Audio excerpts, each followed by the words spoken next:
Shaw, in 1990s Vietnam, the Mekong Delta was a place where the past lingered and the future felt uncertain.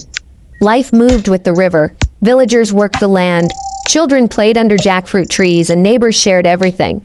Yet, beneath this peaceful surface, belief in spirits and ancient legends shaped daily life.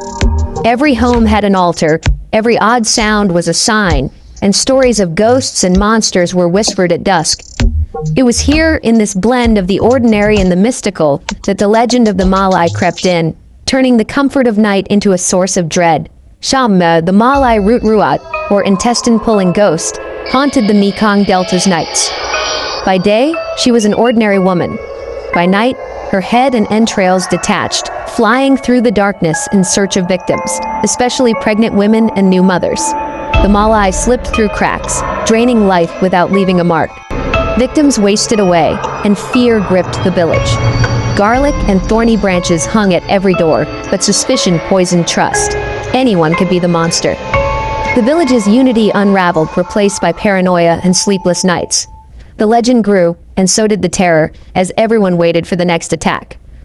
One night a scream shattered the village. Batu, a new mother, claimed to see the Malay's floating head at her wall. The elders called a shaman, who confirmed their worst fears. The Malay was real and growing bolder. Panic spread. Garlic and thorns multiplied. Men patrolled the night, and suspicion fell on Huang, a quiet outsider.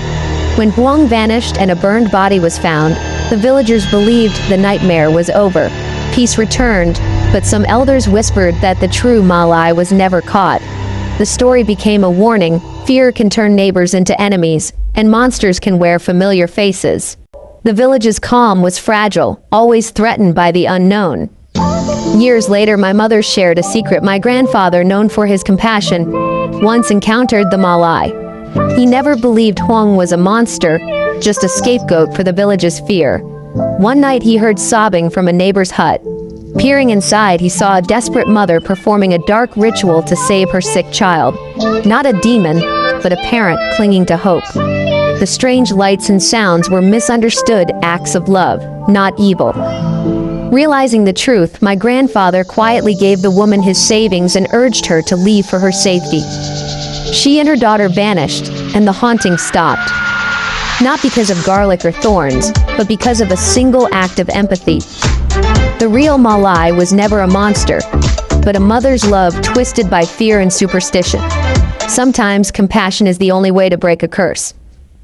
My grandfather's story transformed the Malay legend from horror to a lesson in humanity.